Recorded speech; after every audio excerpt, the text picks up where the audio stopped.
Olá pessoal, tudo bem? Sejam todos muito bem-vindos ao Prevcast, o seu podcast de Direito Previdenciário. Aqui você fica por dentro dos bastidores do Direito Previdenciário e acelera sua curva de aprendizado. Já entrevistei, assim como será no caso de hoje, convidados incríveis aqui que compartilharam sua experiência. Então, se você quiser entender como pessoas que já chegaram lá conseguiram chegar, maratona aqui no Prevcast. Deixar um card aqui para vocês, porque vale muito a pena. Estão dizendo para mim que vale mais do que uma pós-graduação. E eu tenho certeza disso, porque eu aplico muito do que eu vejo aqui nos meus escritórios e tem gerado bons resultados para mim. Então, confere lá e aplica também no seu escritório. Não esquece de comentar, obviamente, como é que o Prevcast tem ajudado você. Isso é importante para me ajudar a direcionar aqui o nosso Prevcast. Ele é feito por todos nós, por mim e por vocês também, beleza? Vamos trazer mais previdenciaristas para cá? Compartilha nos seus grupos de WhatsApp. Importante para a gente formar aqui uma grande comunidade previdenciária. Também não esquece de seguir aqui o canal e ativar o sininho aí para sempre que tiver conteúdo novo, você receber em primeira mão. Quero apresentar para você ele, que é um convidado incrível, conhece muito de direito previdenciário, já tem uma história grande aí, contou algumas coisas aqui para mim nos bastidores que a gente vai bater um papo muito legal. Seja muito bem-vindo, Dr. Bruno Ferreira, tudo bem? Tudo bem, Danilo? Bom dia, como vai? Obrigado pelo convite, quero agradecer, especialmente dessa área que a gente tanto ama, falar um pouquinho, dividir um pouquinho com você, com o pessoal que está nos assistindo sobre o nosso dia a dia. Boa. Bora falar de direito previdenciário. Dr. Bruno, que ele é advogado, você também é professor, palestrante. E nas horas vagas eu sou pai do Bento e da Maitê, 2 cachorrinhos pequenininhos que eu tanto amo. Ah, olha aí, que legal, Bento e Maitê. Bento e Maitê. Bacana, são de que raça? O Bento é um York e a Maitê ela é meio uma misturinha, mas é um encanto, depois eu te apresento. Né? Boa, legal, o xodó, né? Minha mãe também tem o Snoopy. Olha. É um bulldog? É um bulldog, Xandão? Não lembro. Acho que é um bulldog. Não manjo muito de raça de cachorro, mas é um amorzinho, cara, mó barato. É muito bom. Imagino que deve alegrar muito a casa. Com certeza. Legal. Bom, doutor Bruno, vamos tentar entender um pouco dessa sua experiência aí, compartilhar aqui com a nossa audiência, mas antes de tudo, como habitualmente eu faço aqui, queria entender como é que você caiu no direito e depois no direito previdenciário. Como é que isso aconteceu na sua vida? Eu acho que coincidentemente, Danilo, nós temos começos parecido que eu ouvi você mencionando. Eu também comecei no previdenciário antes do direito. Olha que interessante. Eu fazia um pouco de administrativo. O meu pai, ele advogava no direito previdenciário e eu comecei, não tinha ainda, né, a faculdade e eu já atuava no administrativo, já ia para a porta do posto, conversava com alguns beneficiários ali, com algumas pessoas, os cidadãos ali na porta do INSS, né, eles sempre estão precisando de ajuda, estão precisando de um acolhimento, mesmo que seja só para falar, eu vou tentar te ajudar, busca uma saída, eles sempre se confortam ali com uma palavra de alguém que pode ajudar. E eu comecei assim, fazendo um pouco do administrativo, dava entrada na época, né, de ir lá levar todas as carteiras físicas. Que ano que era isso? 2004. 2004 para 2005. Aí eu efetivamente passei alguns anos e aí voltei, né, aí de fato fui para a faculdade, começar o direito em 2009. Comecei a faculdade de Direito, aí você começa, né, o primeiro ano de Direito, você quer ser desembargador, juiz, né? Você olha e fala, eu quero usar toga, eu quero... Né? Aí no segundo ano de Direito você já fala assim, não, acho que, né, promotor, uma coisa mais tranquila. Terceiro ano você já fala assim, pô, advogado é muito bom, advogar é muito bom, né? Quinto ano você só tá querendo passar na OAB, né, Danilo? É só acabar com aquilo. Mas a gente pega um amor, né, um pouco... Você olha e fala, nossa, o direito penal ele é tão interessante... Mas a minha vida toda na universidade eu olhava e falava, não, o direito previdenciário é meu caminho, porque eu já sei um pouco da matéria, né, humildemente falando, porque a gente já lidava. Mas o interessante do direito previdenciário para mim era o cliente, era o ser humano, que você via que você, além de estar ganhando dinheiro, exercendo a profissão, você estava fazendo um bem enorme, você estava exercendo uma gratidão das pessoas que você conseguia conceder o benefício, que isso agregava mais valor ainda à profissão. Então, eu penso que eu estava no caminho certo, e aí foi só passar na OAB, né, e aí seguir fazendo os processos judiciais, e aí, desde então, não largo o direito previdenciário. Legal, muito bacana. É um serviço público social importantíssimo, esse que a advocacia previdenciária faz, né? Sim. É um papel público fundamental mesmo, de justiça social. E você fez uma narrativa aí realmente da história de como é no direito, né? A gente inicia com uma expectativa lá em cima e isso vai se estabilizando aí ao longo do tempo, mas a época da OAB, você está realmente focando só nisso. É o objetivo principal ali no momento, né? Cheguei até aqui, será que não vou passar? Como assim? Não sei, né? Eu sempre faço uma analogia com a hora de tirar a carta, porque hoje eu vejo pessoal que trabalha comigo, alunos, falando, nossa, mas a OAB é um bicho. Eu olho e falo, não é tudo isso, mas na época era, né? Assim como tirar a carteira de habilitação, todo mundo fala, não, fazer a baliza é fácil. Agora é fácil. Quando tava tirando ali, tá aprendendo na autoescola, era outra história, né? É muito mais uma gestão aí desse estresse, né? Acho que você tem que tentar gerir esse estresse, tranquilizar. E hoje, como ele não tá sob nós, a gente entende ele de uma forma muito mais tranquila, né? Consegue administrar melhor esse estresse, né? Uhum. Eu vejo muitos alunos que você vê que tem o potencial, que tem o conhecimento suficiente ou mais, claro, para passar na prova, só que chega naquele momento, é um avaliador, é o fiscal, as pessoas ao redor, é o livro, é a atenção, o horário, tudo isso você vê que põe barreiras e às vezes a pessoa esbarra e não consegue passar por conta de não conhecimento, né? Não falta conhecimento, em si é o momento mesmo. É um método de avaliação e de filtro, né? Mas eu ainda acho que a gente deveria ter algo muito mais próximo daquilo que é a medicina.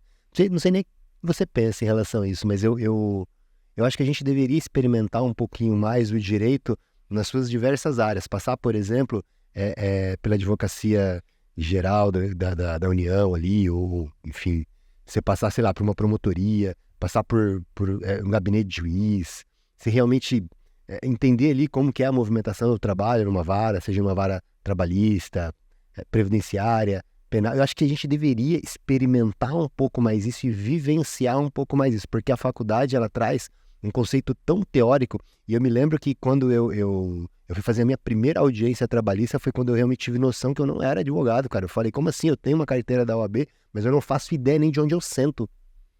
Você percebe que você passa por toda uma faculdade e você ainda não é um advogado mesmo.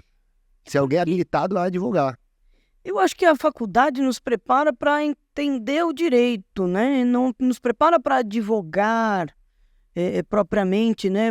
Você mencionou aí primeiro dia de audiência. Eu tomei bronca do juiz na primeira audiência que eu fui fazer, eu tomei bronca do juiz e eu falo para todo mundo, acostume-se porque é a nossa luta, é assim, né? Mas não nos prepara, a faculdade não nos prepara. É até uma analogia interessante, de repente uma residência antes de atuar, algo assim. Eu, particularmente, sou a favor da prova.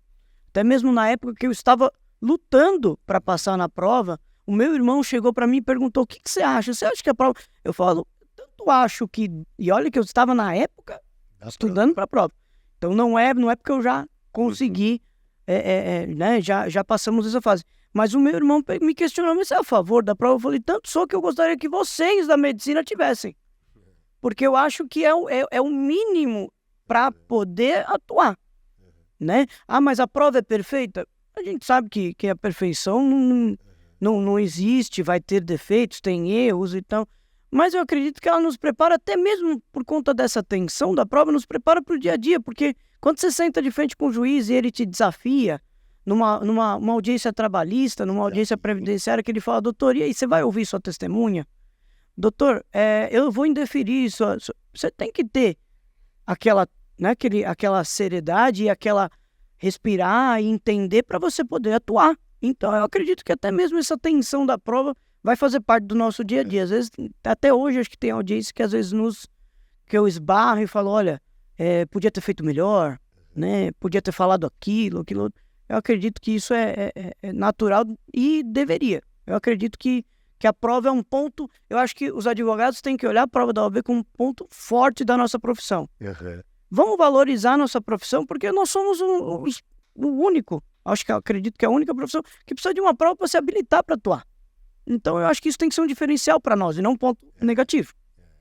Verdade, interessante. Se você passou por uma prova dessa, é possível que você esteja habilitado, mas na prática eu ainda acho que não tá, viu? Esse é o grande problema, né? Tem pessoas que passam na prova e aí vai atuar no dia a dia, mal acham porque não conhece. Eu acho que uma junção dos dois, eu acho que a gente teria talvez aqui um mundo mais ideal. Uma espécie de residência com uma prova final em que, realmente você entendeu a ideia. Algo que juntasse os dois, faz uma residência e aí se habilita, enfim. Pode ser. Seria interessante. Você teve escritório lá com o seu pai, na verdade você trabalhava com o seu pai que você falou, né? Seu pai é advogado previdenciarista. Ele atua ainda? Atua ainda. E aí você começou já a trabalhar ali no escritório dele. Você passou todo o tempo de estudo de faculdade no escritório dele? Como que foi isso? Não, na verdade eu comecei a estagiar no escritório dele, aí eu falei, olha, eu preciso estagiar em outros lugares, quero ver outras coisas, tenho que aproveitar esse momento para entender. Entendi. Saí de lá, fui estagiar no sindicato, eu fui para o escritório que a doutora Adriane Bramante possuía em São Caetano. Ela com a doutora Viviane Mazotti, são nomes conhecidos do direito previdenciário, doutor Edson, e eu fui estagiar lá. Fiquei um tempo lá e de lá eu saí e fui para o sindicato. Fui estagiar também no sindicato na área previdenciária. Acaba que me direcionou para o previdenciário também. De lá eu fui estagiar em mais um escritório e daí, no fim da faculdade, eu falei, agora está na hora de eu voltar para o escritório do meu pai para eu começar a atuar de fato. Agora eu estou preparado.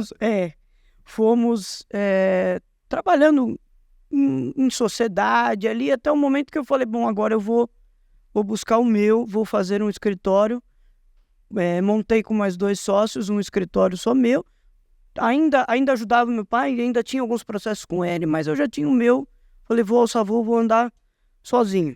Não é fácil, mas é bom, eu acho que é importante. Interessantíssimo, bacana. Bom, começou já com pessoas que não conhecem quase nada, né?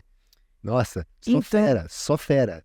Eu só ouvi as dicas de número de artigo, falando assim com uma facilidade, que eu falava, eu tô no lugar certo. Gente, muito bom. Deve ser uma experiência que poucas pessoas conseguem ter, né? Passar com professores aí que as pessoas pagam para ter cursos. Tivemos aqui já a doutora Adriane Bramante. Foi uma entrevista muito legal, a entrevista dela. Uma história linda ela tem. Eu não sabia que ela tinha tanto tempo de direito previdenciário. Ela tem realmente bastante tempo de direito previdenciário.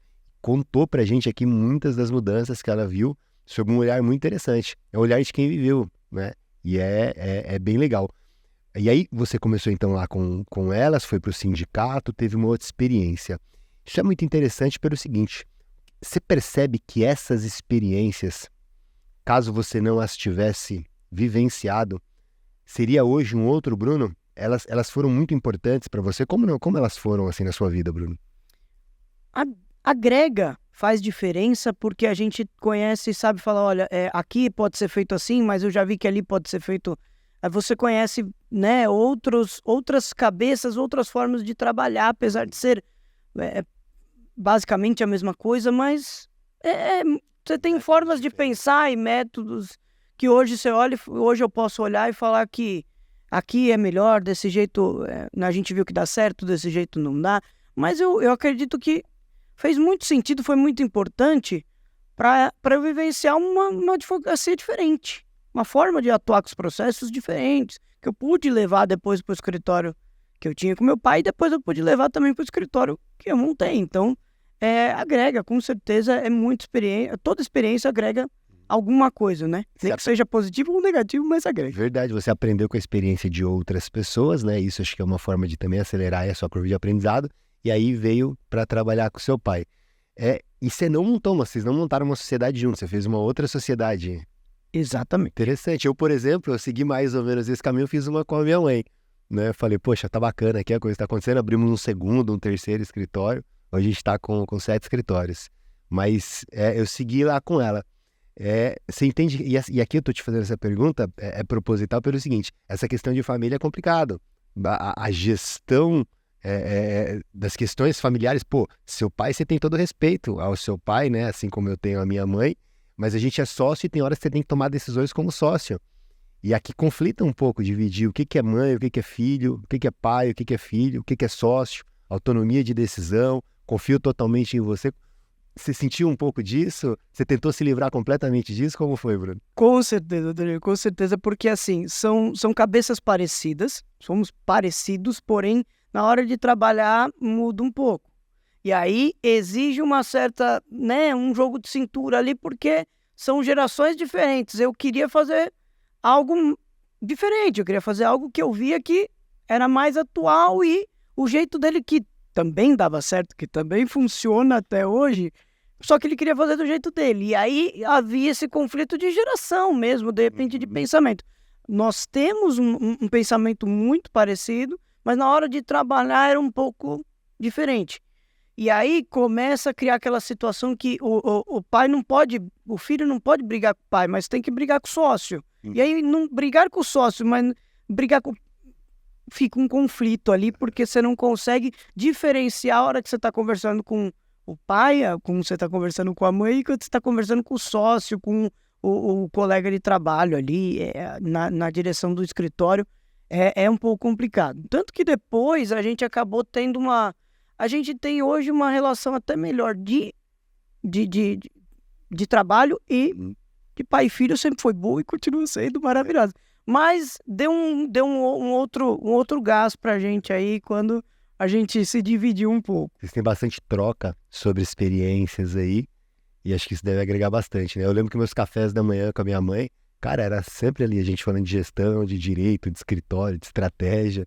Você tem bastante disso com seu pai? Era a melhor parte, e até hoje é a hora do café, a hora do almoço, é o melhor momento que a gente fala muito de trabalho, mas sem estar trabalhando propriamente. Pensando o negócio. Pensando, criando ideias. Outro dia a gente foi almoçar, o que acha da gente fazer? Vamos buscar, vamos tentar uma estratégia para pensar mais neste benefício, em captar, em estrutura. Então, é a melhor parte do dia. Top, show de bola. Seu escritório, ele é em Santo André, né? E você atua lá só no previdenciário ou também em outras áreas? Hoje nós estamos com o escritório, o operacional do nosso escritório atua em Santo André e nós temos a unidade da Paulista também, que é uma unidade mais para atendimento, mais para atender o pessoal de São Paulo, né? E o operacional fica mais em Santo André. Temos ali a estrutura, mas tem operacional maior em Santo André. E eu tenho sócios que cuidam de outra área. Eu não particularmente não pego o processo de outras áreas, porque eu não sei, parece até engraçado, porque todo advogado vai falar, a gente sabe atuar em qualquer processo.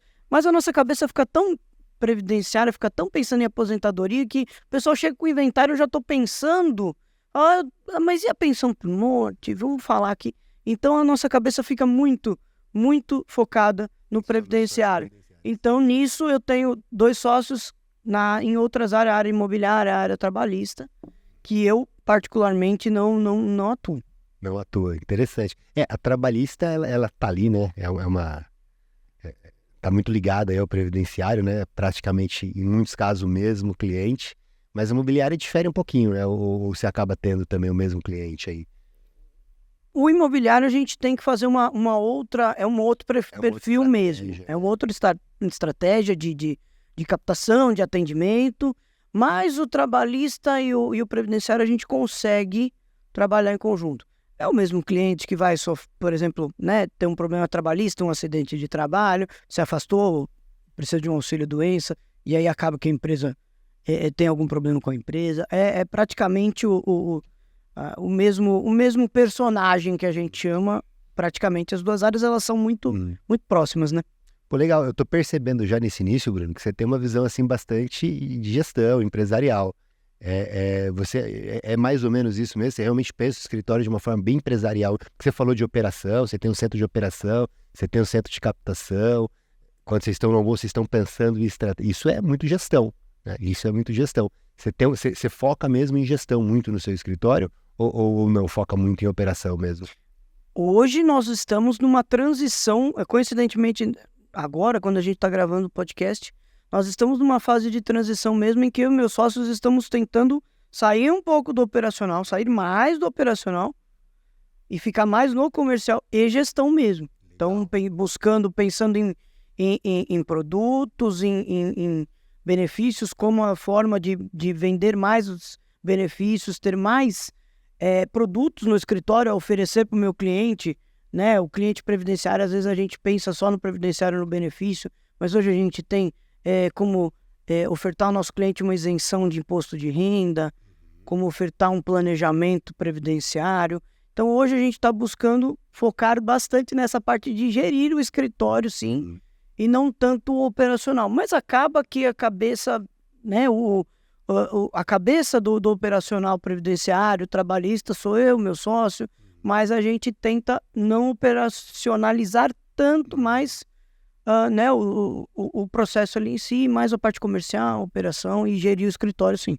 Pô, bacana, bacana. Então, acho que você vai ter bastante para compartilhar com a gente nesse sentido, porque muitos advogados têm dificuldade de dar esse passo que você está tendo coragem de dar agora, de tentar focar mais em gestão, focar mais em estratégia e um pouco menos em operacional. Então, eu vou querer entender um pouquinho isso, mas antes você falou uma coisa interessante, você tem um escritório na Paulista, né?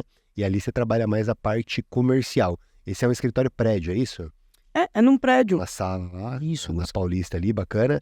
E porque assim, Paulista não tem cliente passando na frente e tal. Como que é a sua estratégia ali de captação, de levar, por exemplo, o cliente até você e bons clientes? É indicação, é tráfego pago, é marketing na internet de outras formas? Como que você trabalha isso? Como é que vocês pensam isso, Bruno? Hoje, Danilo, a gente vê que a captação para o previdenciário, a indicação ainda é algo que vale ouro. A indicação ainda vale ouro. Eu sinto muito isso quando o cliente chega e fala, doutor, ó, o meu amigo falou que para mim vir aqui que você resolve o meu problema. E o cliente previdenciário, ele não está muito ainda nessa parte de Google, de tráfego pago, de campanha. Mas das outras áreas a gente vê que já dá para trabalhar bem mais a internet hoje, não só para o direito, mas né, para todas as áreas hoje a internet é o maior ponto, é a nova publicidade, é a publicidade atual, e a gente tem que entender essa evolução. A gente tem que... Eu vejo alguns colegas advogados falam, pô, mas a internet, como é que faz? Não tem jeito, a propaganda hoje está na internet. Nós lá, para atender na Paulista, além das indicações, a gente também trabalha uma campanha, de Google, uma campanha de Facebook, né? E estamos trabalhando bastante conteúdo nas redes sociais. Então, por exemplo, se algum cliente quer ser atendido na Paulista, ou se eu tenho algum cliente que é indicado que é de São Paulo e fica mais viável para ele, ele vai ser atendido por nós lá. Se fica mais viável para ele no ABC, ele tem como ser atendido no ABC. Também pensando nisso, porque a gente vê que existe uma certa dificuldade da pessoa olha, o ABC, acho que o pessoal do ABC tem uma dificuldade de vir para São Paulo, o pessoal de São Paulo tem uma certa dificuldade para o ABC, até porque não tem muito, porque a pessoa se deslocar. Pensando nisso, a gente falou, por que não ter uma unidade em São Paulo para tentar atender melhor possível o cliente de São Paulo?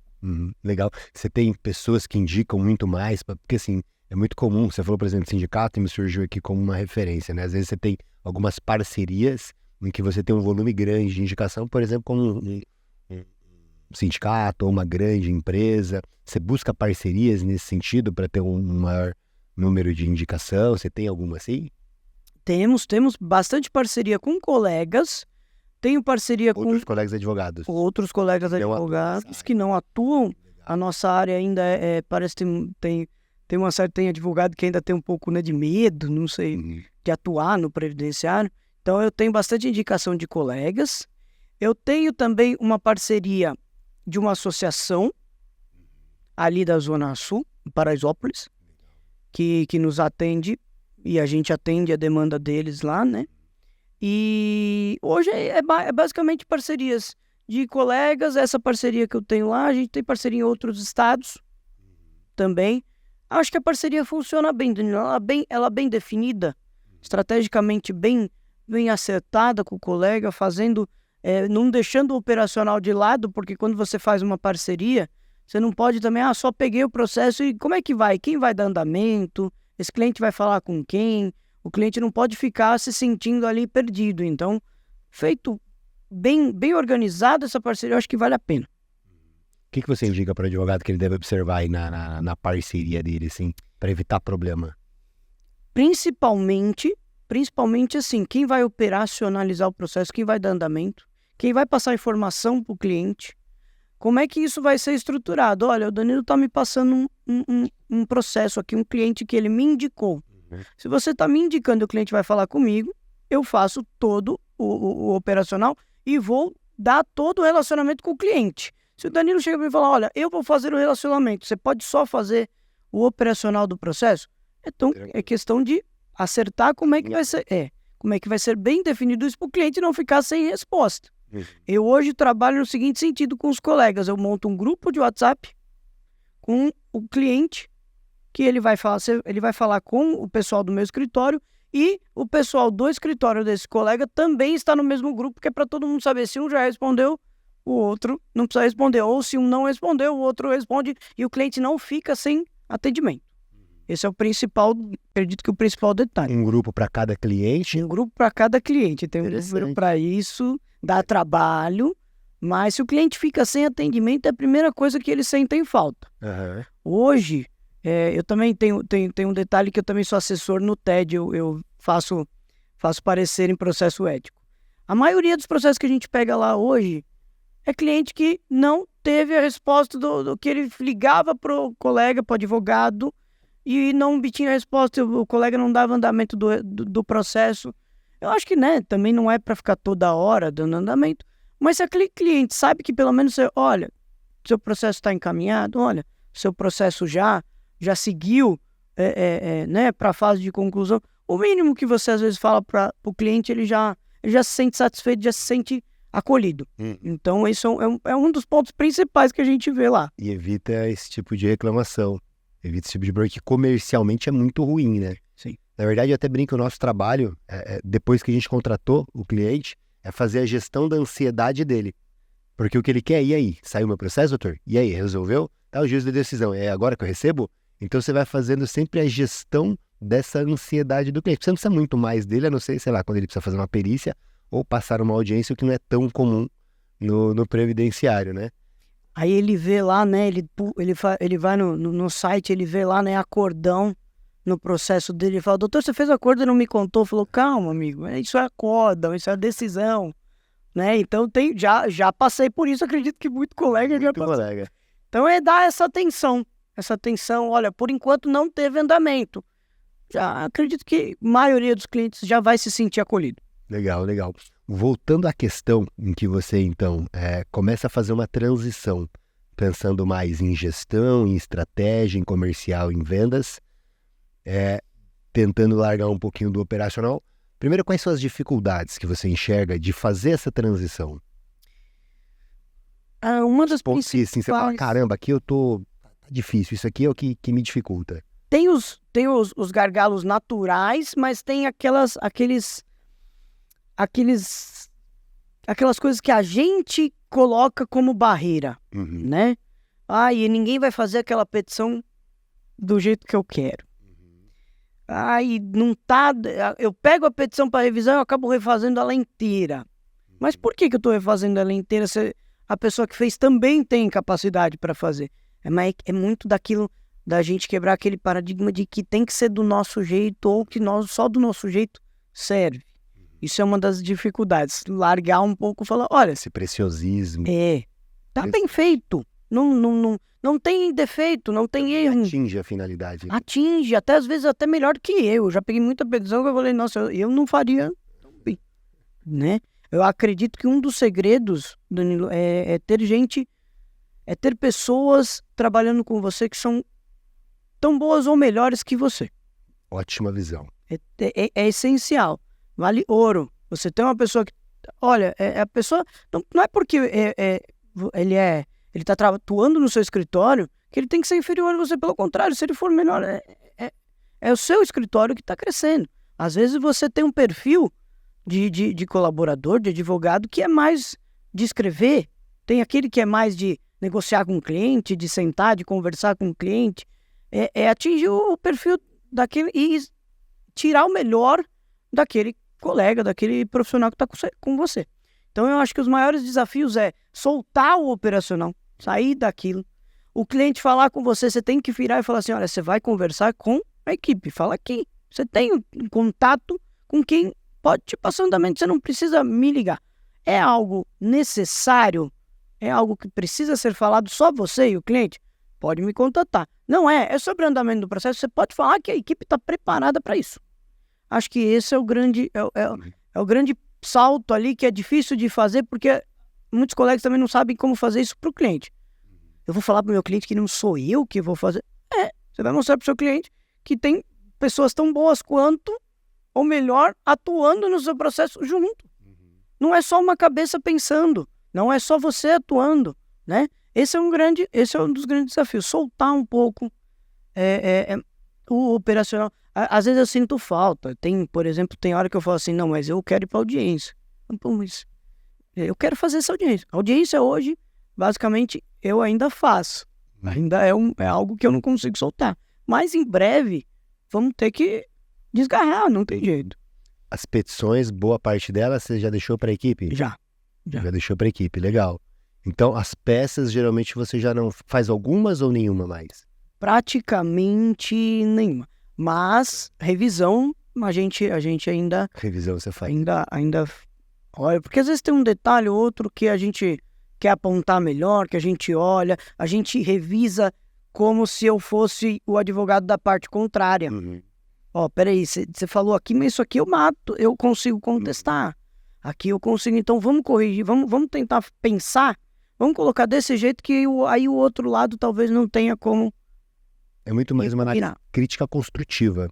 De tentar encontrar, talvez, caminhos que poderiam ser atacados, enfraquecer a sua peça, tornar ela mais forte. Pô, legal, bacana, interessante. Então as peças, eu também já não faço mais quase nada de peça. Acho que isso é muito interessante. Hoje, aliás, na minha equipe lá, cara, eu realmente acho que todo mundo é melhor que eu. Eu até nem faço, mas, cara, o pessoal manja muito. Eu penso que... O pessoal começa a falar de tese, coisa que tá acontecendo, eu falo... Tô acompanhando, não. Eu penso que é o momento em que a gente consegue ver que a gente tá no caminho certo. Quando as pessoas estão trabalhando com a gente, são até... Você fala, nossa, eu não sabia disso, eu não faria desse jeito. Que bom que a equipe sabe. Exatamente. Bom que a equipe sabe. O escritório tem alguém cuidando de uma outra coisa, que é essa parte de gestão. O atendimento você faz? Primeiro atendimento... de quantos lá? Hoje nós estamos em 6. Não é uma equipe grande, Legal. grande. Mas a gente tá atendendo bem a nossa demanda hoje. Mas já precisa de organização, de processos bem definidos. Se a gente não tiver os processos internos bem definidos, se eu colocar mais uma pessoa, já começa tudo de novo. É como se a gente tivesse que fazer todo um curso, todo colégio, tudo de novo. Quando entrar alguém no escritório hoje, ele já tem processos definidos, que ele já sabe a mesa que ele vai sentar e o que ele tem que fazer naquele dia a dia. Que legal, isso é muito bom, Você já tem processos desenhados, então, ali para cada uma das suas atividades. Você já criou, essa atividade eu preciso, essa eu preciso, e aí você vai alocando as pessoas, treinando elas. A gente chama de POP, Danilo. POP, Processo operacional padrão. Que a pessoa sabe que aquela petição tem que ser feita daquele jeito, então amanhã se um outro advogado precisar entrar, ele vai olhar lá, vai ver o que a petição precisa e vai montar com mais facilidade. Até porque o colega chega no escritório e fala, mas será que é assim que será que eles gostam da petição assim? Será que eu tenho que colocar assim? Será que... Olha, eu tenho mania de colocar print, eu tenho mania de fazer um pouco mais detalhado para o juiz mostrar, enquadrar, colocar o print da carteira de trabalho. E eu vejo que hoje os juízes estão praticamente pedindo isso para a gente, implorando, doutor, faz um negócio simples, não faz aquele monte de texto não, que a gente não está tendo tempo, né? Então a gente monta as nossas petições mais objetivas, e aí a pessoa que entrar, que pegar, né, o bonde andando, vamos dizer assim, porque não dá para a equipe parar para ensinar tudo de novo, começar tudo de novo, a pessoa pega o POP e ela já sabe mais ou menos o caminho que ela tem que seguir. Eu entrevistei aqui no Prevcast o Dr. Everton Bueno, ele é juiz de Guarulhos, e ele, deixar o card dele aqui para vocês. O que acontece? Ele explica, ele fala um pouco sobre isso, né, de que petições às vezes mais complicadas é mais difícil mesmo, né, para ele analisar, para conseguir solucionar, e quanto mais clara tiver a petição, melhor. Então, às vezes, esses indicativos, né, do que você está falando, mostrando ali, facilita muito mais. Tudo isso você já definiu para colocar no seu POP. Exatamente. Já, olha, a petição você já vai ter o modelo, mas você já sabe o que eu quero Na petição, por exemplo, na petição previdenciária, onde eu estou discutindo um vínculo que não foi reconhecido. O INSS não enquadrou aquele período de carteira, coisa que tem muito, né? Desculpa, Bruno, me surgiu uma coisa aqui agora, cara, até pro advogado de casa que quer dar esse passo aí, cara, que você deu um passo importantíssimo, cara, e, assim, eu acho fundamental. Parou de ficar ali fazendo petição e tá pensando no escritório. Você acha que é um caminho que volta? Sei lá, o pessoal foi mandado embora. Ou você acha que sua mente já expandiu de uma forma que você já entendeu a necessidade de ter essa estrutura? Eu acho que não dá mais para voltar. Não tem como voltar. Não tem como voltar. Ah, mas você não sabe fazer? A gente sabe, mas... Eu já entendi que não preciso. Exatamente. Eu atrapalho se eu fizer. Exatamente. É uma expansão da consciência de forma que você fala, cara, eu entendi que, assim, não é que, né, não, tá fazendo, não há nenhum demérito às atividades, mas elas são diversas. E quando você estava no operacional, não tinha ninguém pensando na estratégia. Vamos usar um exemplo. Eu tenho um amigo que ele tem uma loja de escapamentos. Aí ele não faz mais, mas se precisar ele sabe fazer. Mas não, ele não pode mais fazer porque alguém tem que fazer a outra parte, que é deixar o negócio gerido, né? Que tem que fazer o negócio andar, que tem que ir atrás de captar cliente, tem que buscar outras formas, outras teses, trazer novidade para o escritório, porque o grande valor do advogado é tempo, né? Acho que é o bem mais precioso que a gente tem. Nosso dia tem 24 horas. Se a gente... se dentro dessas 24 horas a gente tiver que fazer tudo, atender o cliente, fazer contrato, fazer procuração, fazer a petição, ir para a audiência, você não consegue. Você vai esgotar o seu dia, você não consegue atender além daquilo. Ou seja, você não consegue... O seu escritório nunca mais... Não consegue alavancar. Você não consegue, porque você vai ter uma sobrecarga de trabalho, mesmo que você queira trabalhar até meia-noite, uma hora vai se esgotar e você não consegue pegar mais processos do que aquilo, você não consegue atender mais do que aquilo. É uma forma de trabalhar? Talvez. Tem advogado que prefere trabalhar dessa forma. Olha, eu vou fazendo uma coisa mais artesanal, com base no que eu consigo, mas você não consegue alavancar. Seu escritório não vai criar-se uma estrutura, não vai virar uma empresa que pode ser gerida. Eu fico pensando, Danilo, que amanhã eu quero um escritório que não dependa de mim. Eu quero um escritório que eu posso não estar lá e que ele vai continuar funcionando. Eu quero deixar um legado, eu quero deixar algo que fique além do Bruno. Legal. Que o escritório seja algo além do Bruno e dos meus sócios. Esse é o nosso foco hoje. Você definiu o objetivo, está traçando ele agora. Isso é importante ter planejamento, né? Quer dizer, de alguma forma você já tem um planejamento muito bem definido de onde você quer chegar. Agora que você comece a trilhar esse caminho. Pô, muito interessante mesmo, Bruno.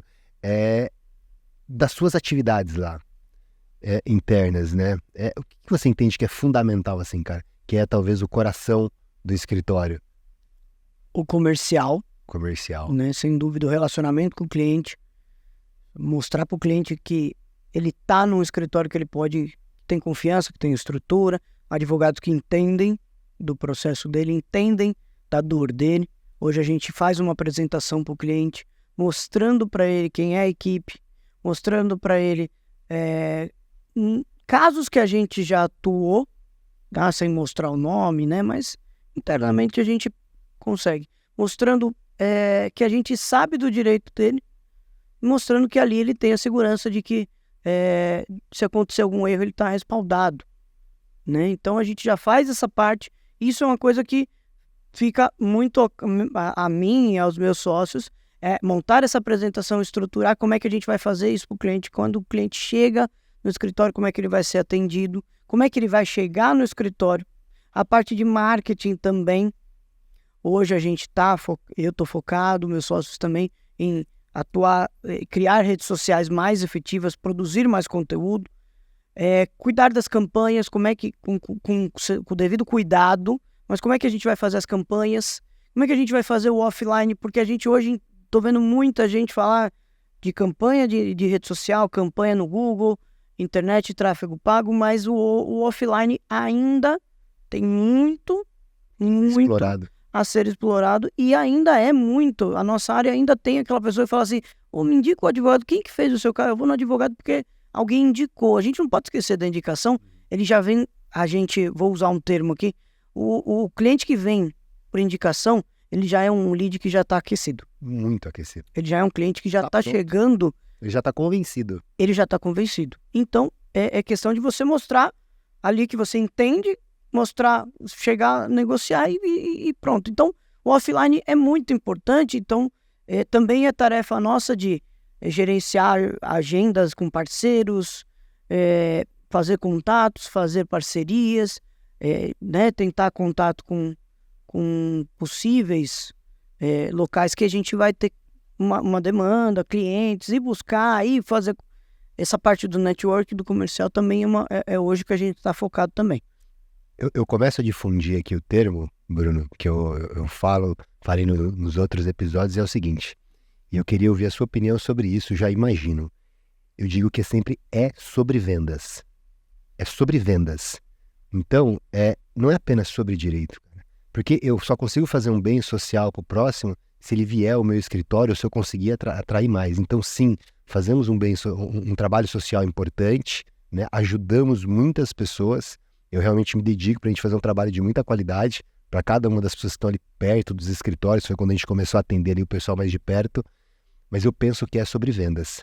O meu trabalho hoje é focar em atração de cliente, fidelização de clientes, em venda.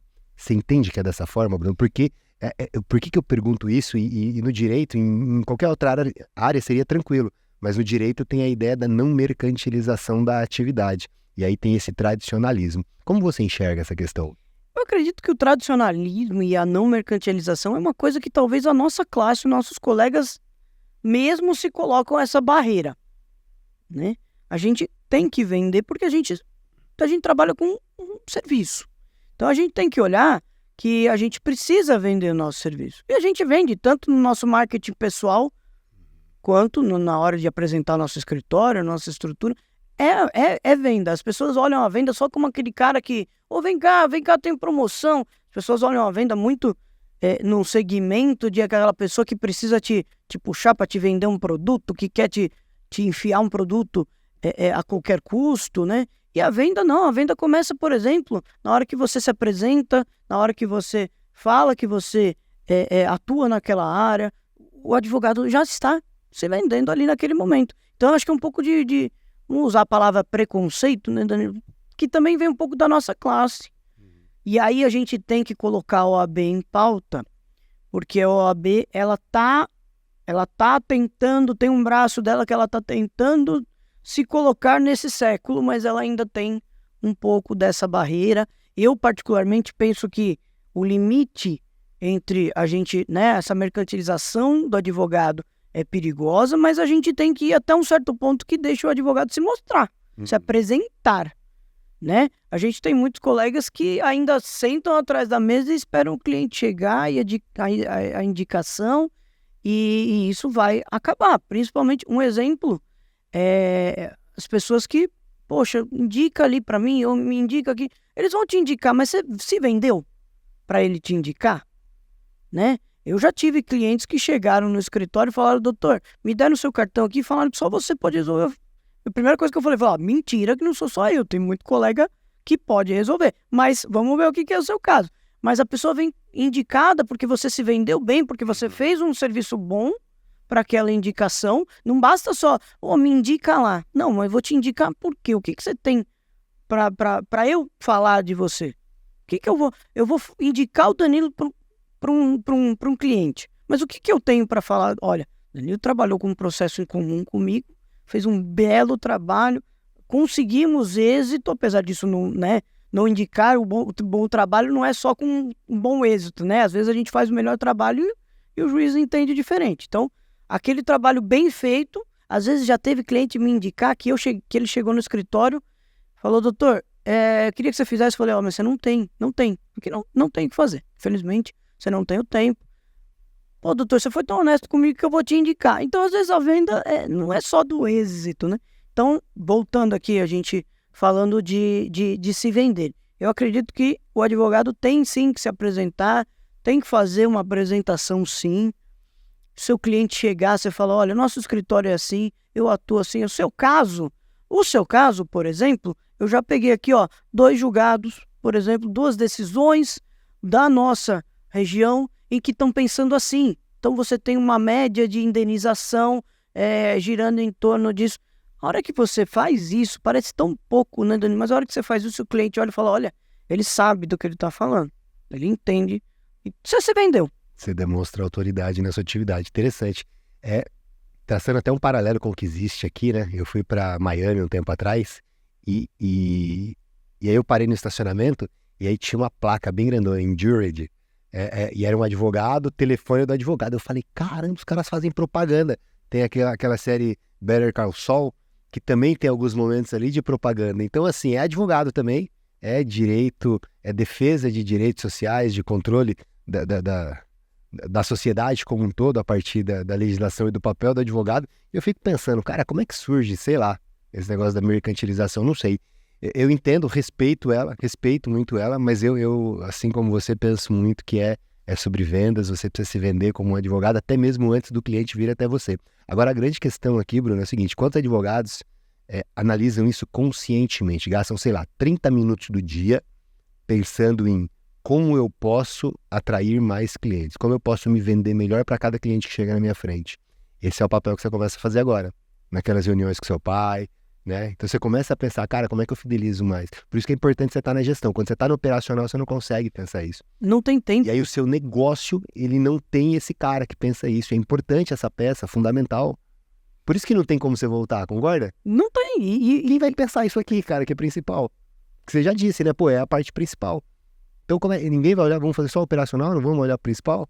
Eu já, inúmeras vezes, Danilo, eu deixei uma petição, um prazo, que ninguém me copie, pelo amor de Deus, mas já deixei de fazer um prazo porque aquele parceiro estratégico, aquele conhecido, aquele, sabe, falou, vem tomar um café comigo. Eu falei, pera um pouquinho, depois eu faço o prazo daqui a pouco, faço o prazo mais tarde, mas eu vou ali fechar, eu vou ali primeiro tentar fazer um negócio, depois eu volto, cumpro a minha responsabilidade, mas eu trabalhava mais horas, eu trabalhava mais do meu dia, porque eu tinha que fazer os dois, entendeu? Hoje, tem muita gente ainda que olha isso e arregala os olhos e fala, você vai deixar de ser advogado, então?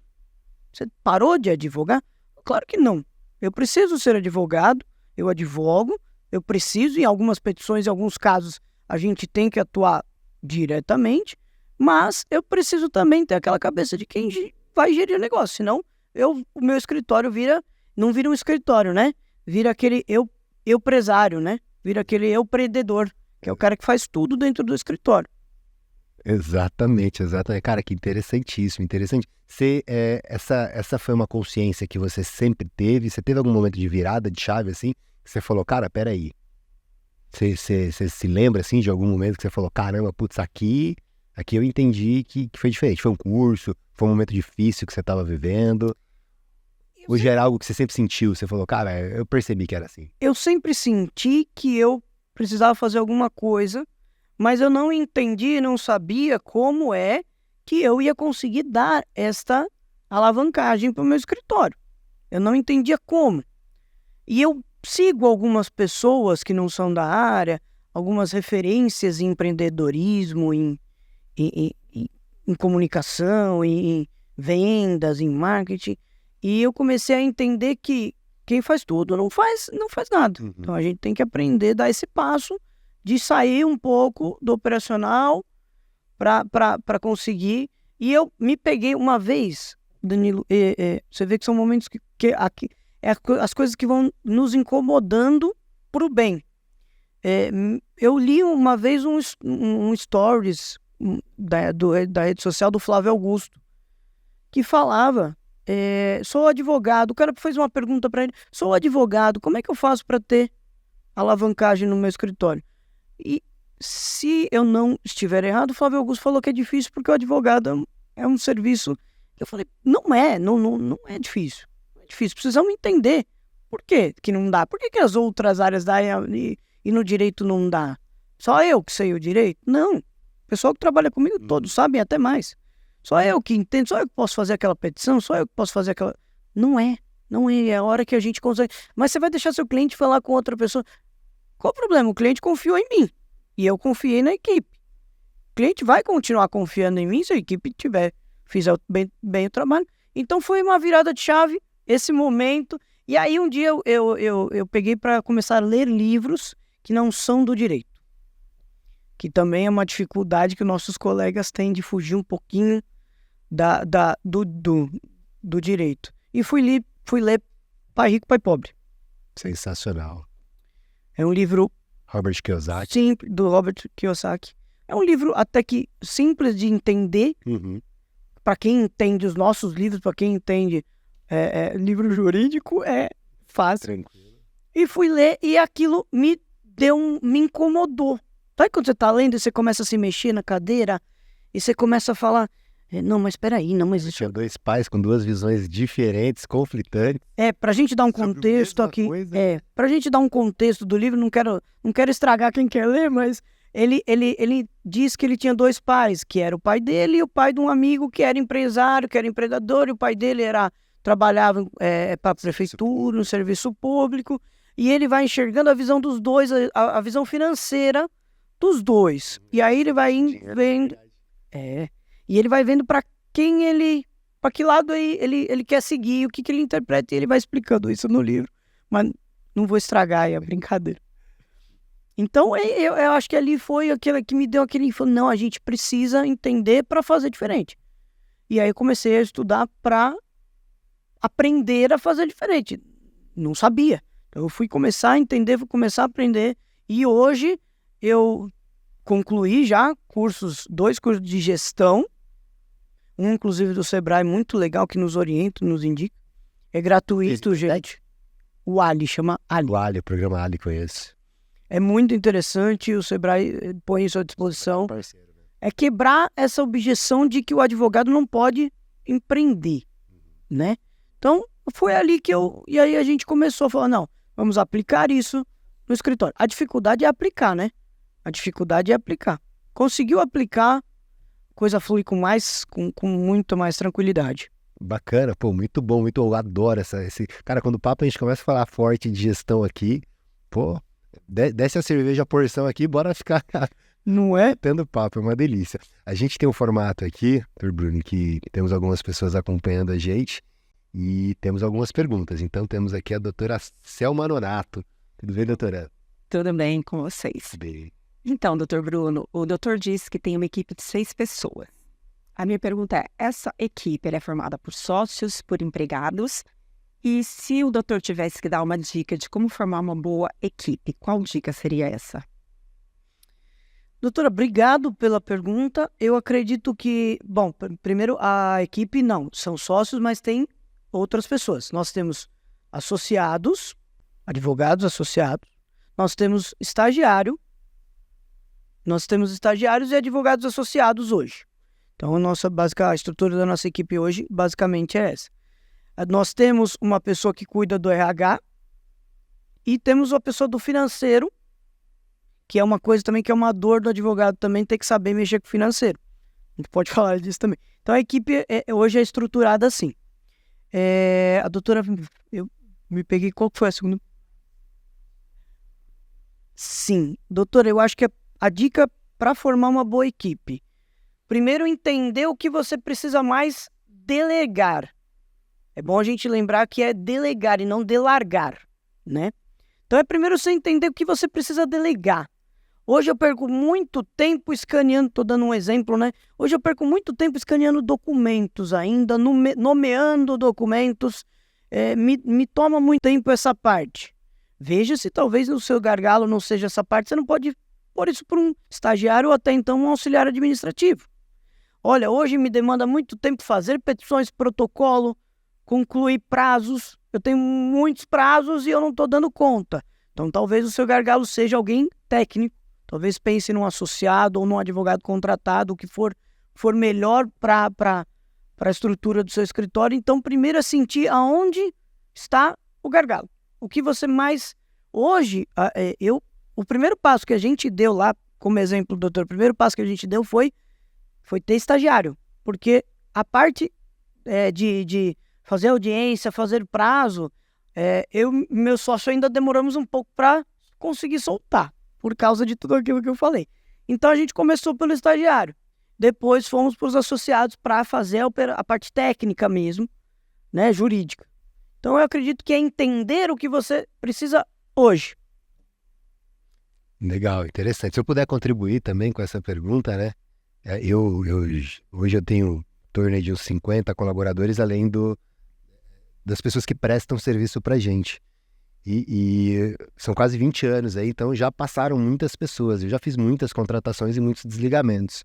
Então eu já vivi um pouquinho. Foram sempre preocupações que eu tive durante todos esses anos, né? Hoje, com uma estrutura maior, eu tenho RH, tenho assessment, então eu faço uma avaliação de perfil comportamental. Estou dizendo tudo isso para que a doutora entenda o seguinte: o que é importante, no meu ponto de vista também, até complementando, é você, dentro dessa ideia, qual é a sua necessidade, mas também identificar o perfil que se encaixa dentro dessa sua atividade. Às vezes, por exemplo, eu tinha uma advogada, né, que ela era muito boa em fazer peças, ela tem um perfil analista, ela é detalhista mesmo, mas eu não tenho como colocar ela para fazer audiências ou para fazer atendimento de clientes, porque não é uma habilidade dela. Então é muito importante tentar, se você não tem a possibilidade de fazer um DISC, um assessment ou algo mais específico, você consegue compreender o perfil comportamental, é tentar entender mais ou menos quais são as características dessa atividade, o que ela exige de perfil comportamental e tentar encontrar. É muito fácil quando a gente fala de atendimento, né? Atendimento, comunicação. Mas nem sempre internamente, às vezes a sua necessidade é alguém que não faça atendimento e só prazo mesmo. Alguém que fique focado, aliás, que nem seja comunicador, porque senão ele vai ficar enchendo o saco do coleguinha do lado e vai gerar um baita de um problema no seu escritório. Então, qual que é a característica, né? Entender a característica dessa atividade, desenhando bem ela, você tem muito mais chance, no meu ponto de vista, aí, de acertar. Na medida em que a gente fez isso, a gente conseguiu acertar cada vez mais. E um processo seletivo bem feito é o X dessa questão que o doutor Danilo está falando. Processo seletivo bem feito. Me indicaram a pessoa. Tá, te indicaram, manda ela mandar o currículo, entrar no processo seletivo, preencher, faça um processo seletivo bem feito, porque às vezes a indicação, mas é amigo do amigo, é uma pessoa de confiança, mas às vezes ela não tem um perfil para aquela função. Eu tive, só complementando, eu tive uma entrevista aqui com o doutor André, cara incrível também, deixar o card dele aqui para vocês. Incrível, bater um baita papo sobre gestão também. E uma frase que ele usou bem legal é o seguinte: não contrate quem você não pode mandar embora. O primo quer... A tia chegou lá e falou: meu sobrinho estudando direito, contrata ele aí para te ajudar tal. Cara, se tiver problema para mandar ele embora depois, não contrata. Então contrata alguém que realmente, de maneira profissional, que tem condições de executar a atividade. Se não entregar o que foi esperado, você desliga, faz parte, né? Tá bom? Maravilha, show de bola, bacana, doutor. Bom, temos mais uma pergunta legal, da doutora Sara Bilota. Tudo bem, doutora? Tudo bem, bom dia.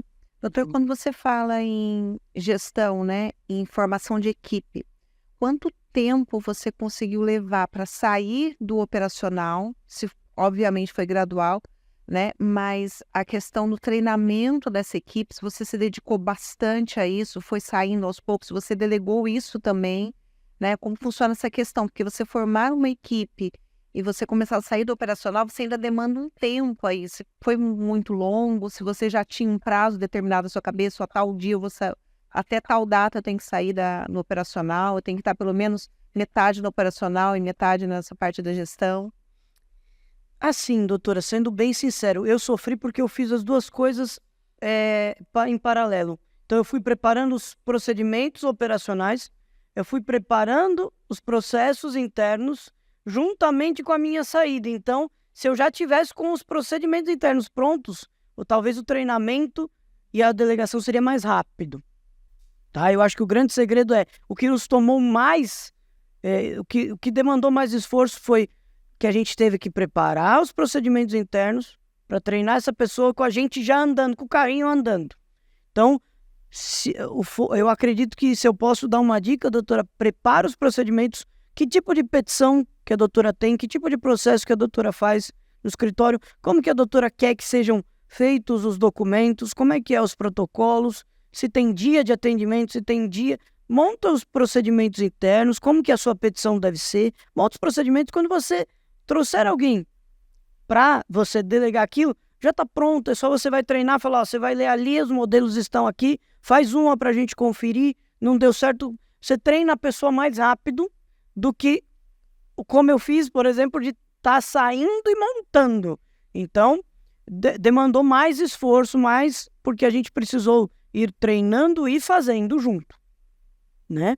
Mas com relação a prazo, assim, o pessoal foi entrando na equipe, a gente foi soltando. Agora, hoje em dia, se alguém sair, a gente substitui, mas a gente foi incluindo e foi soltando aos poucos. Acho que eu respondi. Que legal, e eu assino embaixo, viu? Assim, realmente eu acho que é exatamente isso. Você desenhou a receita de você conseguir fazer uma transição tranquila e segura. Mapear os processos é fundamental, né? E eu, aliás, diria o seguinte, tá, doutor? Eu brinco aí que é mais ou menos igual... Eu pulei de paraquedas recentemente, né? E é mais ou menos igual um pulo de paraquedas. Quantas pessoas delegam atividades, soltam a atividade, e a coisa funciona, não funciona? Quantas pessoas pulam de paraquedas? E funciona. Cara, é um pulo pro desconhecido, você vai viver aquela... Mas, cara, vai acontecer, vai dar certo. Ao mesmo tempo, né, até em relação à pergunta da doutora, ao mesmo tempo, eu não podia esperar montar todos os procedimentos, ter tudo isso pronto para eu começar a delegar, não podia. Então eu tive que fazer com o carrinho, pular com o paraquedas, né? Pular e fazendo as coisas com o paraquedas abrindo. Então a gente precisou correr contra o tempo para já ir colocando os procedimentos internos funcionando e já ir delegando e já montando a equipe. Eu acho que a grande questão, e muitas pessoas têm essa dor, que a doutora Sara colocou, que é o seguinte, é a coragem de tomar essa decisão, de falar, cara, se der errado não tem problema, tomei decisão consciente. Foi uma decisão consciente que eu tomei. Às vezes a pessoa ela fica com medo de, putz, vai dar errado. Cara, vai dar mesmo. A chance de ter erros aí é grande, mas já tá tendo erro porque outras áreas não estão sendo observadas. Então o erro ele já está acontecendo. Você sabe que eu aprendi uma frase, Danilo, que eu levo, é uma frase quase que diária hoje, virou até um jargão. O recurso está no meio do caminho. Tem muita gente que tem medo, mas eu vou contratar, hoje o que eu estou ganhando, eu vou contratar alguém, como é que eu vou pagar essa pessoa? Não tem esse medo. Eu falo hoje porque esse medo foi meu em muitos episódios. Medo de montar uma estrutura maior, né? Eu passei por isso algumas vezes. Nós vamos mudar, vamos gastar mais. No dia seguinte que a gente mudou, a gente fechou mais contratos. Mas eu tenho medo de contratar uma pessoa, um estagiário, da onde eu vou tirar esse dinheiro? O recurso está no meio do caminho, ele vai vir. Só que se você não tiver tempo para buscar ele, se você não tiver braço, hora para a gente buscar esse recurso, ele não vai vir mesmo. Então a gente tem que ter tempo para isso, a gente tem que ter cabeça para isso, né? Eu e o meu sócio é uma pessoa muito boa de relacionamento, de network. E eu falo para ele, cara, eu tô perdendo dinheiro todo dia que você tá aqui fazendo uma petição. Falava muito isso para ele. Vamos atrás de delegar isso. Tem gente que vai fazer até melhor que a gente. E foi aí que a gente começou a dar esse start. E vamos com medo mesmo. E mudamos, aumentamos a estrutura para caber todo mundo. E contratamos. E o recurso vem, a gente consegue crescer. Porque você tem mais cabeça e mais tempo para buscar melhores, mais contratos, para buscar mais oportunidades. Pô, gostei da frase, vou tatuar. Gostei. Só tô procurando um lugar. Mas é verdade isso que você falou. O recurso, ele tá no meio mesmo. Se você começa a fazer, o resultado, ele acontece. Eu contei aqui uma outra vez uma história que eu tava passando problemas pessoais, assim, trabalhando dentro daquela ideia que a gente falou, trabalhando até muito tarde, né? Não tava vivendo bem, de uma maneira feliz e saudável. E também não estava sendo tão produtivo, né? Parece que é porque você tá... É interessante, né? Tem um livro que eu tô lendo que fala o seguinte, né? O fato de você estar trabalhando muito não quer dizer que você está sendo produtivo. Às vezes só está se escondendo dentro de um operacional para não fazer o que tem que fazer, né? Tem que fazer. Então, às vezes, por exemplo, hoje, em termos de volume, eu trabalho muito menos. Mas em termos de qualidade, todo dia eu me sinto absurdamente produtivo. Trabalhando 1, 2, 3 horas por dia. Eu me sinto absurdamente produtivo. Porque eu realmente tomo decisões de direcionamento e faço com que a coisa aconteça num nível muito melhor. Então é exatamente isso. Tá no meio o recurso. Interessante, doutor. Temos mais uma pergunta aqui. Doutora Bom dia, doutor. Daniele Silva, tudo bem? Prazer. Doutor, eu tenho um problema em delegar, né? Já tive 3 estagiários, agora estou sozinha novamente. E eu gostaria de saber como que funciona a questão de associados e sócios. Porque eu tenho vontade de expandir para associados, mas eu não sei como iniciar. se é porcentagem, se é um valor fixo, até mesmo em relação a estagiários. Os que eu tive, na verdade, eles não eram da área do direito, faziam um estágio ali como auxiliares administrativos. Então, eu tenho essa dificuldade em dar o passo inicial para expandir o escritório, que eu tenho vontade, eu tenho bem essa visão de empreendedorismo também, mas não sei como começar. Vamos lá, doutora, eu acredito que tem dois detalhes importantes. Obrigado pela sua pergunta, primeiramente, né? Eu acredito que tem 2 detalhes aí, Danilo, até depois você pode complementar, por favor.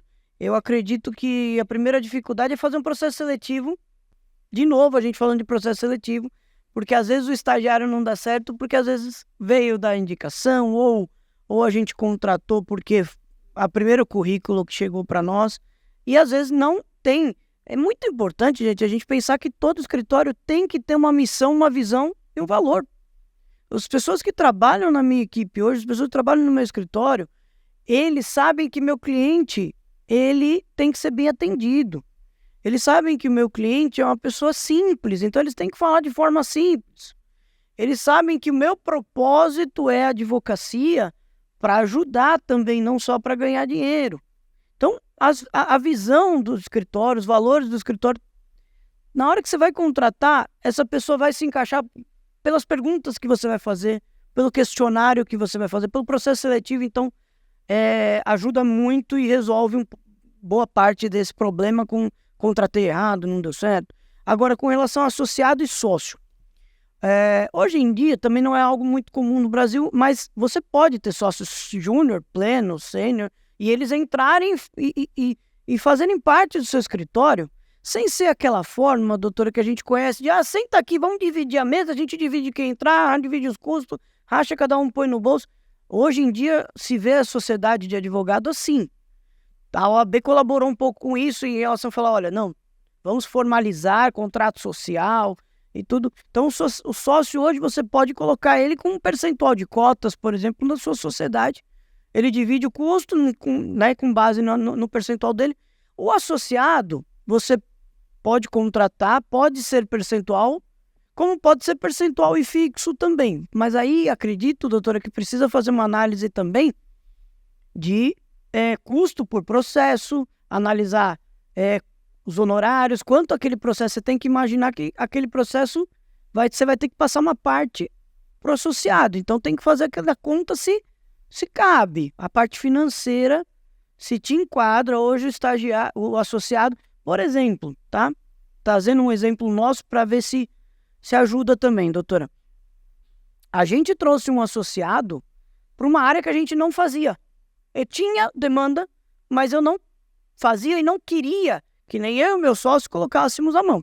Então, a gente trouxe, sabia que a gente ia ter que dar um percentual para o associado, mas contando que eu ia conseguir agregar uma área a mais, pensando que eu ia conseguir produzir mais naquela área porque eu tinha um advogado tocando aquela área. Então, tem que ver isso, doutor. Às vezes o associado para dividir, para você dar um percentual hoje, cabe. Tem que olhar seu custo por processo, tem que ver se com isso você consegue aumentar os valores, mas basicamente é percentual e em alguns casos eu já vi colegas que pagam um fixo também. E aí faz o contrato, né? Tem modelos de contrato de associado, faz o contratinho com ele bonitinho, registra na OAB, tá? Nada, né? Isso. E não tenha medo de errar, viu, doutor? Eu acho que a grande questão, assim, sendo bem franco mesmo, tá? É muito mais simples do que complexo. Faz. O recurso está no meio, como o doutor colocou, entende? Faz. O recurso está no meio. Porque eu te garanto uma coisa, você vai errar, tá? Então, assim, você tá com medo de errar, esquece, você vai errar. Você vai contratar errado, você vai contratar mal, vai fazer uma parceria ruim. E vai acontecer, faz parte, é o jogo. Mas se estiver focada no seu negócio, você vai acertar muito mais. E essa é a ideia, é acertar muito mais. Então você vai talvez contratar alguém ali associado, vai fazer uma parceria errada com ele, vai perceber no final que não dá certo. E como eu sempre digo, ou você ganha ou você aprende, você nunca está perdendo. Previdenciário, você atende todas as áreas? Dentro do previdenciário, eu faço todos os benefícios, todas as áreas, doutor. Todas as áreas, né? Tem algum que vocês focam mais, é carro-chefe? Você fala, cara, esse é o bom, esse é o legal? E algum que é o contrário? tem aquele do amor e tem aquele da razão, né? O amor hoje é o Loas. E ele me atende muito bem como por princípios. Porque eu sei que a pessoa que eu tô atendendo ali, eu vou tirar um caminhão das costas daquela pessoa, eu vou resolver um problema de vida daquela pessoa, né? Às vezes tem gente que fala que advogado não salva a vida. Mentira, salva. Porque eu já atendi profissional do Loas lá, sabe, morando debaixo de um telhado sabe, doutor? Então, o Loas hoje e o auxílio acidente. O auxílio acidente também é um amor que eu tenho por esse benefício, principalmente por a gente saber que ele não é bem explicado, né? Não é bem entendido pelas pessoas. Muita gente acha que nem sabe que tem direito, né, ao auxílio acidente. Tem muita gente ainda que não sabe trabalhar com auxílio acidente na nossa área, enfim. São dois benefícios que mas a aposentadoria, aposentadoria especial, aposentadoria por tempo, ainda a gente tem bastante. Mas acho que o Loas e o auxílio acidente... Em relação ao auxílio acidente, você comentou que algumas pessoas talvez não saibam trabalhar muito bem com ele. O que você identifica nesses benefícios que talvez sejam equívocos dos advogados, que é onde eles estão falhando, não estão olhando, que você entende que é bem estratégico para você lá no seu escritório? O Loas, eu acho que é a interpretação de renda, né? Às vezes as pessoas olham e falam assim, olha, não, mas essa família passou um pouquinho do valor, não vai ter direito. Às vezes depende de uma forma de interpretar, uma forma de apresentar isso para o INSS. Acho que o Loas tem essa questão da renda, né? Deficiência, entender o que é deficiência para o Loas e o que é uma doença, né? Às vezes a gente tem que parar muito, às vezes eu paro muito lá no escritório para explicar, para falar, vamos lá, pessoal, isso é deficiência ou isso é uma doença? Né? Tá Tem um exemplo característico disso que você se recorda de ter falado com o pessoal, que talvez exemplifica bem isso? Eu já vi chegar gente com esclerose, por exemplo, falando de Loas.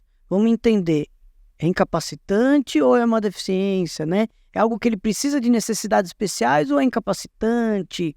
É visão monocular, que hoje é uma deficiência, mas tem muita gente que entendia como doença. Não é uma doença, a pessoa tem ali ela precisa de necessidades especiais, ela precisa de algum suporte, mas não é um incapacitante, ela é uma deficiência. Então tem alguns casos assim que a gente tem que fazer essa interpretação. No caso do auxílio acidente? O auxílio acidente eu vejo muita barreira o pessoal entender que ele não é só para acidente do trabalho. Acidente de qualquer natureza. Eu já fiz muitos. O cara se acidentou em casa e recebeu o auxílio doença, passou o auxílio doença, o INSS vira e fala, você tá bom, obrigado, mas você restou sequela. Mas não é do trabalho, mas a lei fala que pode ser acidente de qualquer natureza. Então eu penso que isso também é um detalhe importante. Eu já vi colegas que atuam na área até que falam mas é de qualquer natureza. Bacana. Prestar atenção. Sobretudo no aspecto comercial, né? Porque o que acontece? Muitos desses clientes não sabem que tem esse direito, né? Porque a pessoa quando sofre um acidente de trabalho, talvez essa informação chegue mais fácil nele.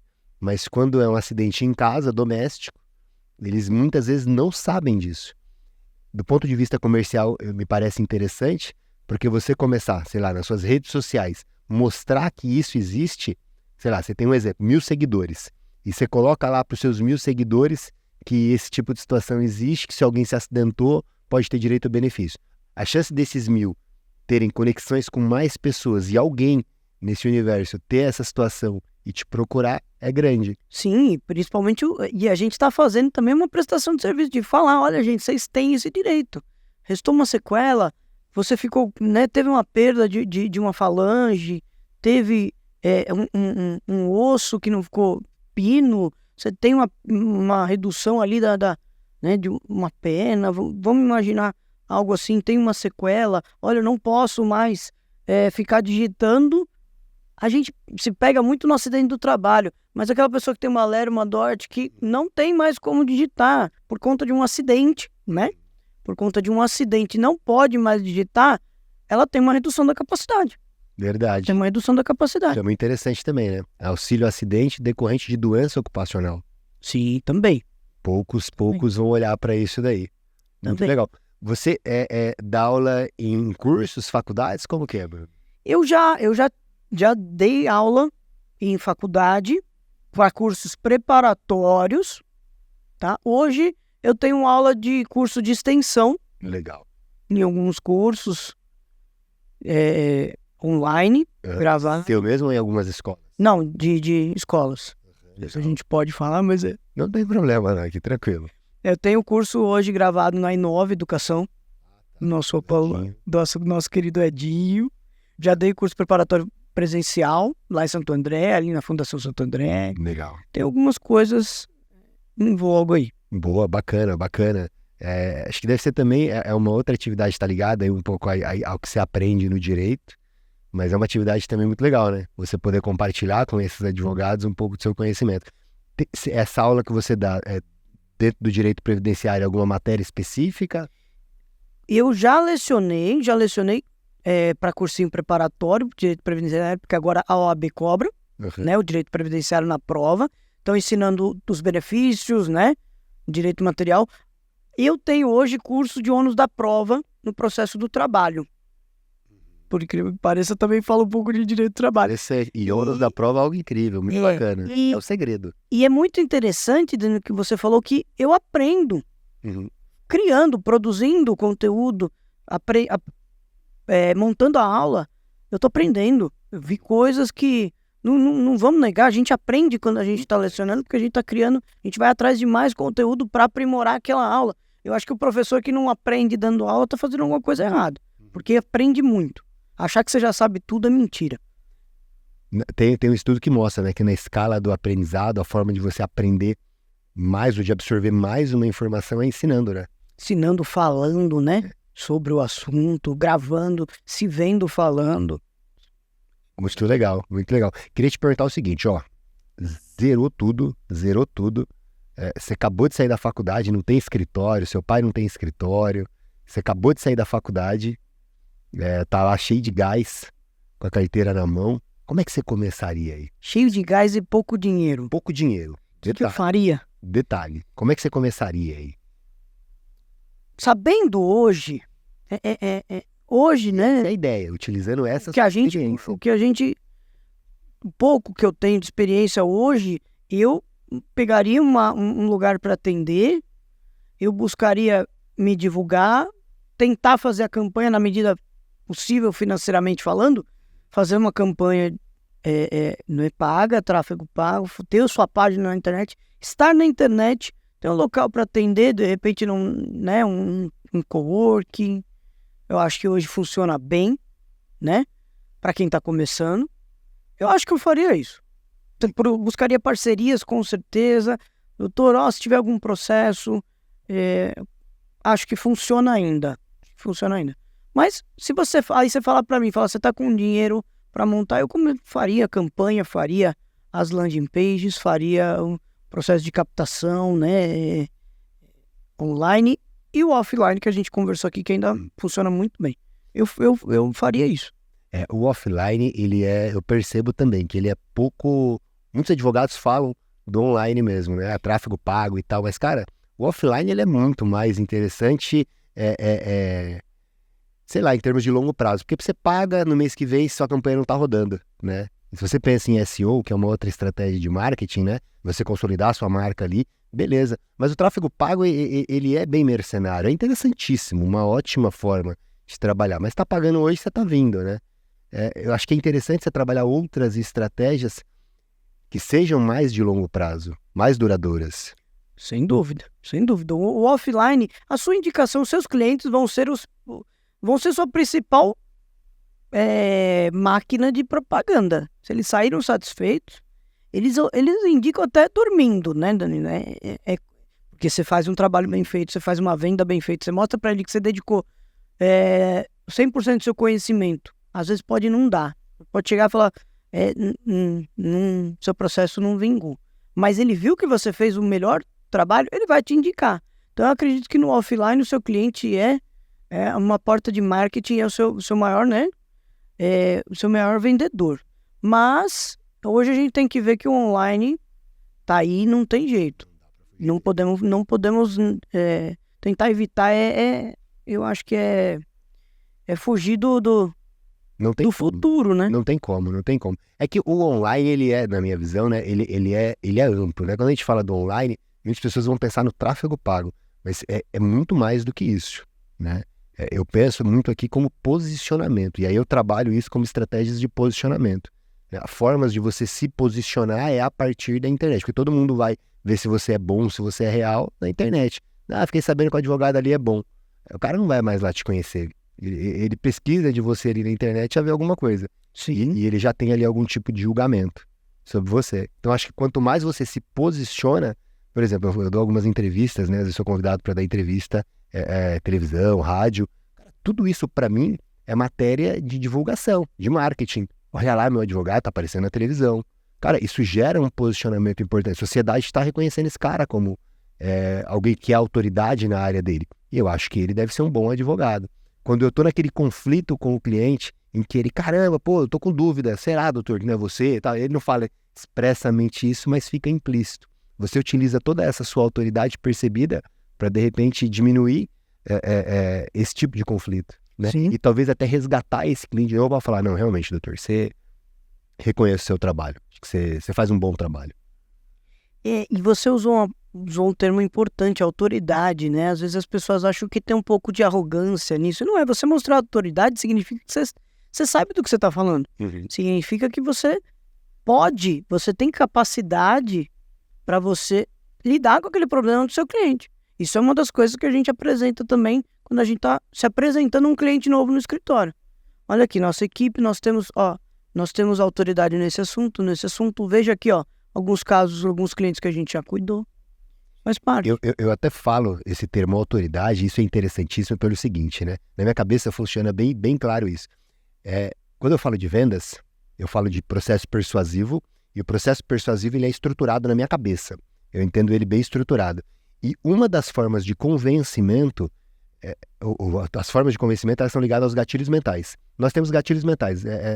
A maior parte do nosso cérebro ele é inconsciente. A gente está a maior parte do tempo no automático. Sabendo que existe uma parte inconsciente, sabendo que eu consigo ativar alguns gatilhos mentais na sua cabeça, eu começo a trabalhar vendas de forma estratégica nesse sentido. Então, eu aparecer para você como autoridade, eu já facilito esse processo de persuasão. Você vai me contratar mais fácil, porque eu sou a autoridade percebida na sua cabeça. E as pessoas, elas são assim.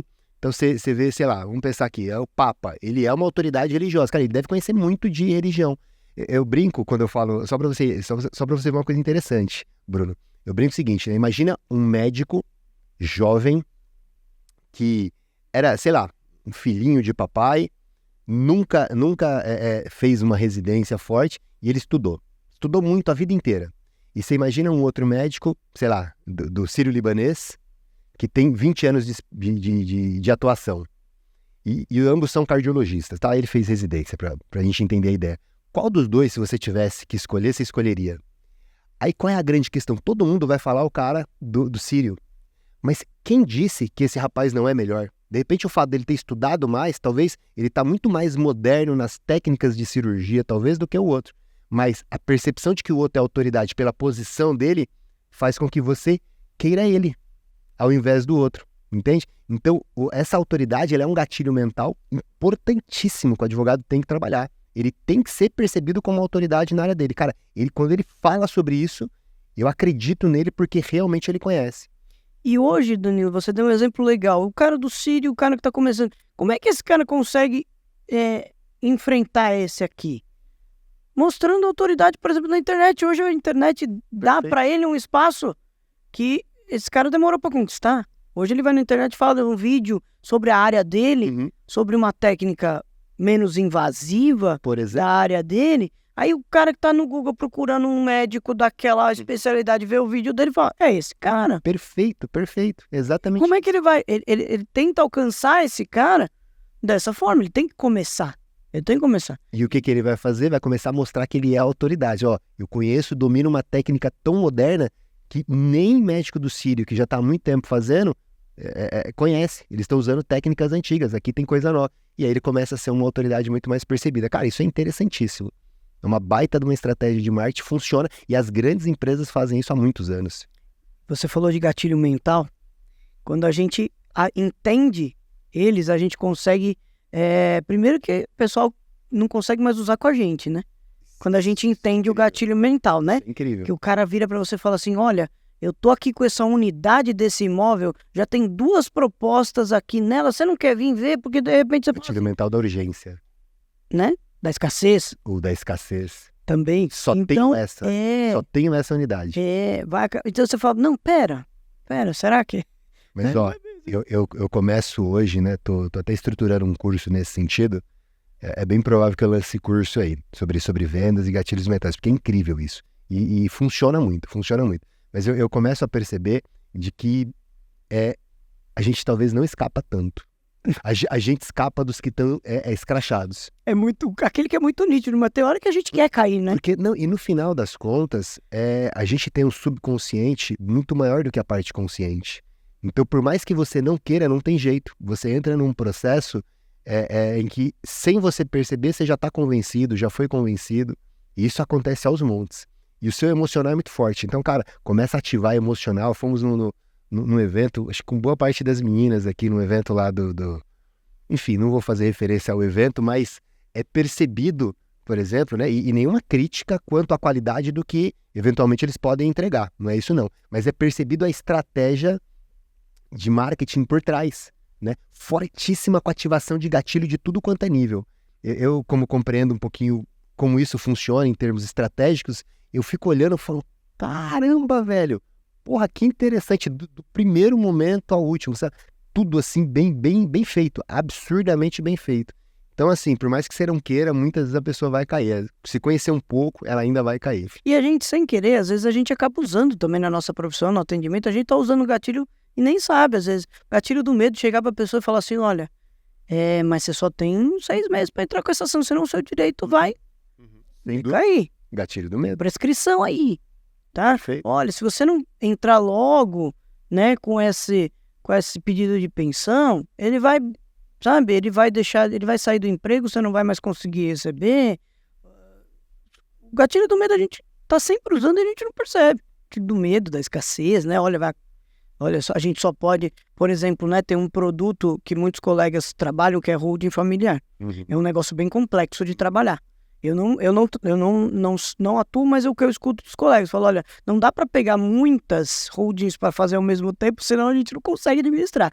Então, muitas vezes eles usam o gatilho da escassez também. Falam, olha, eu já tô com 2, eu só posso pegar mais uma. Então, se você quiser, tal, fechar o orçamento, fechar o contrato. Então, é muito bom a gente entender isso para atuar na nossa área. São coisas que não são do direito que a gente precisa ter. Eu acho que é um diferencial incrível para o advogado. Cara, vamos terminar no boteco aqui agora, fazer Cara, que bate-papo bacana. Muito legal mesmo, Bruno, muito legal. Curti demais aqui o nosso bate-papo, cara. Passou numa velocidade incrível, muito rápido. Não sei para quem tá assistindo de casa, o pessoal que tá aqui, mas, cara, para mim passa aqui, começa a bater papo aqui, eu fico pensando. Show de bola. Isso que eu não tomei mais aquele café lá. Pô, então vamos fazer uma depois com aquele café. Cara, eu queria te agradecer muito. A sua presença aqui nos honrou. O Prevcast compartilhou conteúdos muito legais. Já no nosso bate-papo eu já vi vários cortes que eu posso fazer aqui para poder utilizar e contribuir com a advocacia. Então, cara, queria te agradecer muito a sua presença aqui e o compartilhamento de suas informações. Fica à vontade aí para fazer suas considerações finais. Poxa, eu que agradeço, Daniel. A gente acabou, né, que a gente falou que a gente ia falar mais de previdenciário, mas falamos da advocacia. Eu agradeço o convite, foi muito legal, muito especial estar aqui. Foi um prazer esse bate-papo. Para mim é sempre incrível estar aqui, estar conversando com você aqui. Um bate-papo maravilhoso. Eu que agradeço mais uma vez o convite. Maravilha. Mas agradecer você de casa por ter participado com a gente aí também. Não esquece de compartilhar. Traz mais previdenciaristas para cá. Comenta o que você achou do episódio. Eu achei incrível. Então depois vocês vão ver lá eu colocando. Foi incrível. Beleza? Também não esquece de curtir, de ativar o sininho lá para receber os principais conteúdos que a gente coloca aqui. Beleza? Agradecer o pessoal que está assistindo aqui com a gente e você de casa. Até uma próxima. Valeu, pessoal.